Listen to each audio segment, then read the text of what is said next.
और महाराष्ट्र चुनाव को लेकर लगातार सरगर्मी जारी है। एक तरफ बयानों पे बयान सामने आ रहे हैं, वहीं दूसरी ओर बयानों को लेकर नाराजगी भी सामने आ रही है। दिखा देते हैं नवनीत राणा के सभा की तस्वीर आपको, जहां पर नवनीत राणा सभा को संबोधित करने के लिए पहुंची थी। दरियापुर तालुका इलाका है अमरावती का।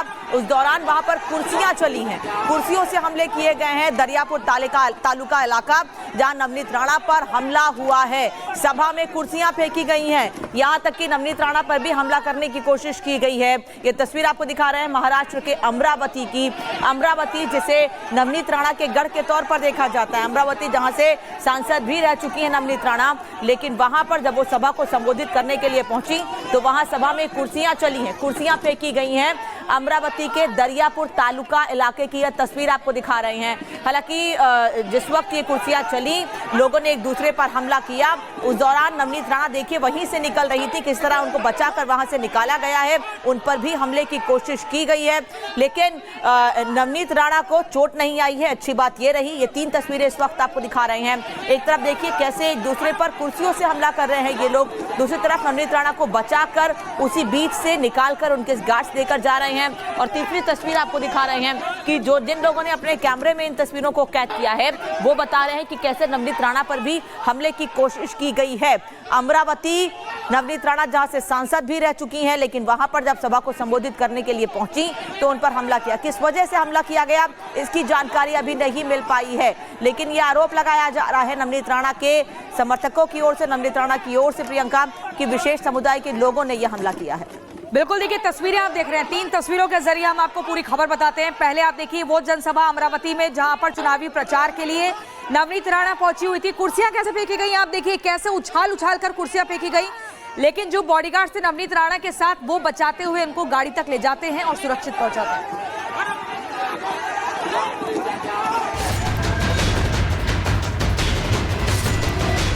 तेरी घड़ी में 15 मिनट होंगे, मेरी घड़ी में सिर्फ 15 सेकंड बाकी हैं।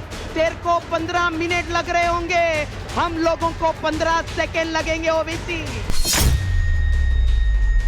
बीजेपी की फायर ब्रांड नेता और अमरावती से पूर्व सांसद रही नवनीत राणा हमले का शिकार हुई हैं। नवनीत राणा अमरावती के दरियापुर तालुका के खल्लार में सभा करने पहुंची थी, जहां भीड़ भड़क गई और नवनीत राणा पर हमला कर दिया। लोगों को भड़कते देख नवनीत राणा वहां से तुरंत निकलने की कोशिश करती दिखी, लेकिन लोग इतने गुस्से में दिखे कि जिसके हाथ जो कुछ लगा वो उसे लेकर नवनीत राणा को मारने के लिए दौड़ा। देखिए कैसे कुछ लोग नवनीत राणा पर कुर्सियों से हमला कर रहे हैं। लोगों ने कार्यक्रम में लाई गई कुर्सियों को नवनीत राणा की तरफ फेंक कर मारा। कुछ कुर्सियां उन्हें लगी तो कुछ कुर्सियों को उनकी सुरक्षा में तैनात सुरक्षा कर्मियों ने रोक लिया। भीड़ लगातार बेकाबू होती जा रही थी और उनकी तरफ हमला करने के लिए बढ़ रही थी, लेकिन नवनीत राणा की सुरक्षा में तैनात सुरक्षा कर्मियों ने धैर्य रखा और किसी तरह नवनीत राणा को भीड़ से निकालकर बाहर ले गए। इसके बाद भी लोगों का गुस्सा शांत नहीं हुआ।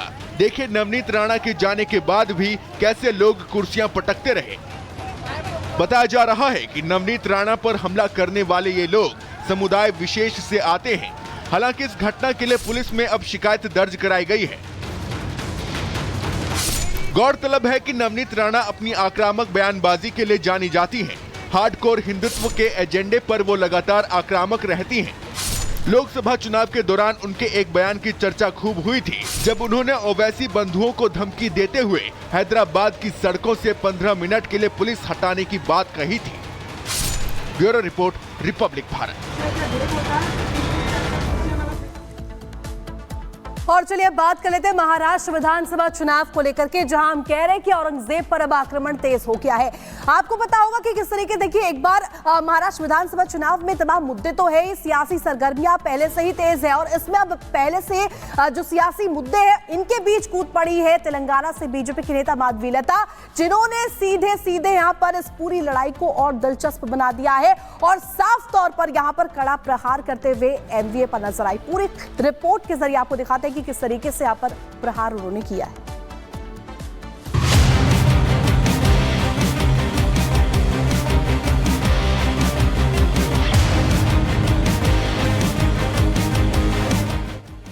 महाराष्ट्र का रण, माधवी का प्रण, सियासी लड़ाई धर्म युद्ध तक आई।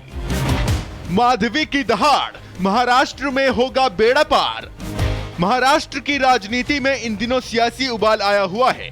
बीजेपी के फायर ब्रांड नेताओं ने यहां ऐसा माहौल तैयार किया है कि विपक्ष ने ध्रुवीकरण के जिस पिच पर बैटिंग की प्लानिंग की थी, उनकी पूरी प्लानिंग की धज्जियां उड़ती जा रही हैं। अली से लेकर बजरंग बली तक के जिक्र ने यहां हिंदू एकता का ऐसा माहौल तैयार किया है कि बड़े बड़े सियासी सुरमा भी कंफ्यूज हो गए हैं। पीएम मोदी और सीएम योगी के नारों ने पहले ही यहां विपक्ष की बाजी पलट दी थी। उस पर अब तेलंगाना की बीजेपी नेता माधवी लता की एंट्री ने महाराष्ट्र के गरमाए सियासी माहौल में और गर्मी फूंक दी है। ये औरंगजेब का जो जमाना ये लोग लेके आना चाहते हैं, क्योंकि बाल साहेब जो सिर्फ हिंदू धर्म के लिए जिए हैं, लेकिन उनके सुपूत तो आज कांग्रेस से ही मिले और औरंगजेब के बड़े तारीफ कर रहे हैं। सारा महाराष्ट्र को भी हम ये बताएंगे। उद्धव ठाकरे ने बाला साहेब साहब का उसूलों को काट दिया। माधवी से पहले सीएम योगी ने भी महाराष्ट्र में औरंगजेब का जिक्र किया था, लेकिन सीएम योगी ने विपक्ष पर इशारों इशारों में हमला किया था। लेकिन बीजेपी नेता माधवी लता ने तो सीधा नाम लेकर विपक्ष पर अटैक किया। उन्होंने जहां एकनाथ शिंदे को बाला साहब ठाकरे का असली वंशज बताते हुए उद्धव पर हमला बोला, तो वहीं दूसरी तरफ उन्होंने बीजेपी का चुनावी एजेंडा भी सेट कर दिया।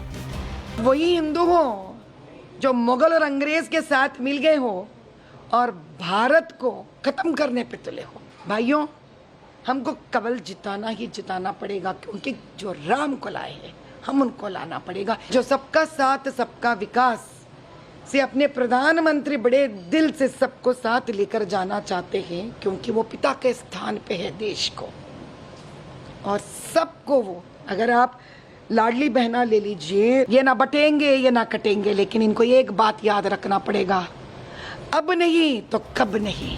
बीजेपी महाराष्ट्र में बेहद आक्रामक है। हिंदू एकता का जो एजेंडा पीएम मोदी और सीएम योगी ने यहां सेट किया, उस एजेंडे को ठीक उसी अंदाज में बीजेपी नेता माधवी लता आगे लेकर चल रही हैं। बेशक अगर बीजेपी की ये फायर ब्रांड नेता यहां कुछ और दिन रह गई, तो विपक्ष की बची खुची प्लानिंग भी मटिया मेट हो जाएगी। वो भी औरंगजेब, ये भी औरंगजेब। महाराष्ट्र, तुमको राम को लाने वाले राम को चुनना है या औरंगजेब को चुनना है, तू तय कर ले। जब बजरंग बली रहे होंगे त्रेता युग में, तब तो इस्लाम नाम की कोई वस्तु इस धरती पे नहीं थी। और आज अगर बजरंग बली की हनुमान चालीसा का पाठ हम कर रहे हैं, उसको प्रतिबंधित किया जाता है। और जिन्हें बजरंग बली पसंद नहीं है, उन्हें जो पसंद है वहां जाएं। भारत के अंदर कौन ऐसा भारतीय होगा जो राम को न मानता हो, जो बजरंग बली को न मानता हो?